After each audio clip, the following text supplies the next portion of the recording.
Une personne modifie secrètement le code QR du magasin. Le propriétaire du magasin demande ce que la fille voudra. Elle dit oui et montre le produit. La propriétaire dit que c'est un produit merveilleux et qu'elle va l'adorer. Le client la remercie et s'en va. Le propriétaire l'appelle et lui dit qu'elle n'a pas payé. La cliente dit qu'elle est très oublieuse ces jours-ci. Elle demande comment payer. Elle dit qu'elle va faire un transfert. Le propriétaire attend. La cliente montre un faux reçu et affirme avoir effectué le virement. Le propriétaire dit que l'argent n'est pas arrivé. La cliente dit qu'elle a déjà effectué le virement. Elle dit qu'elle fait confiance au client et dit qu'elle peut y aller et que l'argent arrivera sur le compte dans peu de temps. Le client la remercie et lui dit que la banque doit être un peu lente et dit que l'argent va arriver. Elle part. L'enfant sort de sous la jupe de la femme et elle célèbre leur réussite. Sa fille dit qu'elle est heureuse. La mère dit qu'elle donnera à sa fille tout ce qu'elle veut.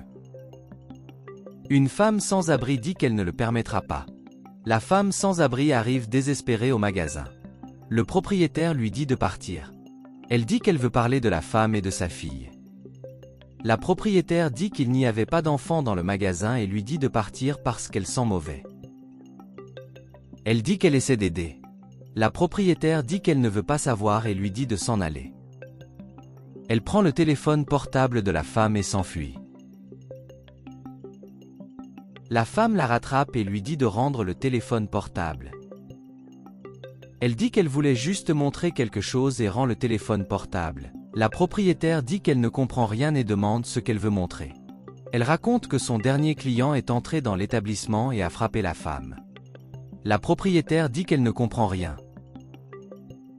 Elle explique que le QR code du magasin a été modifié et que l'argent ne rentrera pas sur son compte. Elle est incrédule. La femme sans abri dit que c'est vrai et le fait remarquer. La cliente rit avec sa fille. La propriétaire dit qu'elle le regrettera et que la femme sans abri l'aidera. Elle demande comment elle peut aider. Ils vont au magasin ensemble. La mère souhaite un joyeux anniversaire à sa fille et dit qu'elle lui achètera tout ce qu'elle veut. La fille la remercie et dit qu'elle aime beaucoup sa mère.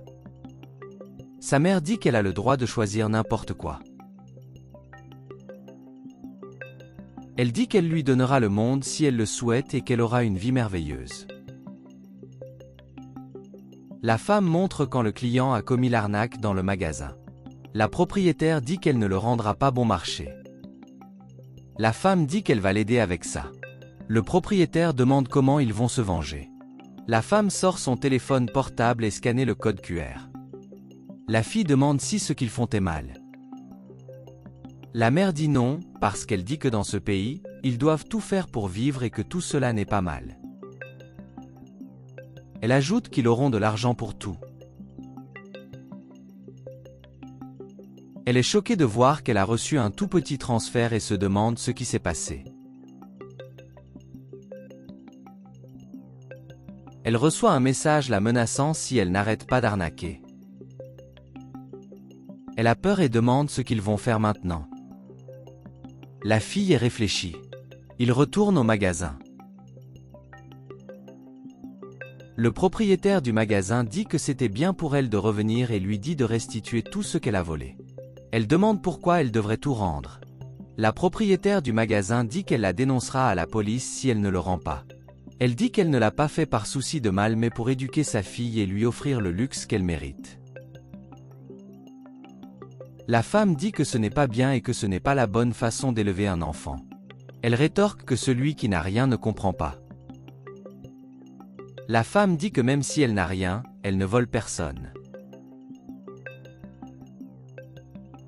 Elle dit que l'avenir de sa fille était garanti. La femme dit qu'elle élève mal sa fille et qu'elle ne devrait pas apprendre à un enfant à voler qui que ce soit, quelle qu'en soit la raison. Le propriétaire du magasin lui dit de tout rendre avant d'appeler la police. Elle dit qu'elle a tout dépensé. La femme dit que la cliente doit travailler au magasin pour récupérer l'argent qu'elle a volé. Le propriétaire du magasin accepte et dit à la femme de le faire. La cliente accepte la proposition et déclare qu'elle n'impliquera pas sa fille dans cette affaire. La propriétaire du magasin dit qu'elle ne fera pas travailler un enfant et lui dit de rester calme. La femme dit que tout est résolu. Le propriétaire lui dit de commencer maintenant. Elle dit à sa fille de s'asseoir et d'attendre et commence à travailler. La femme dit qu'elle espère avoir aidé. La propriétaire du magasin s'excuse pour l'offense qu'elle a causée à la femme et dit qu'elle l'a mal jugée. La femme dit qu'elle n'a pas besoin de s'inquiéter, car elle y est habituée. Et il se dit heureux d'avoir aidé. Le propriétaire donne de l'argent à la femme en guise de remerciement. Elle demande si elle va tout donner. La propriétaire dit oui et dit qu'elle espère l'aider. La femme la remercie et lui dit qu'elle va enfin pouvoir manger quelque chose. Elle le remercie encore et s'enfuit joyeusement.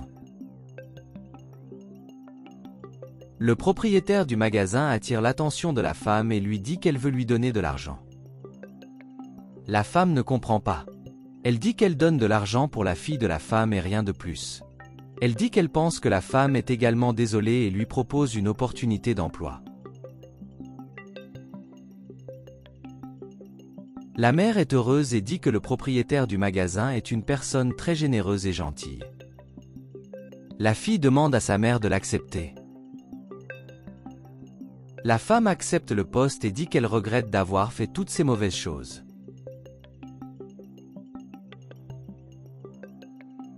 Elle remercie son nouveau patron.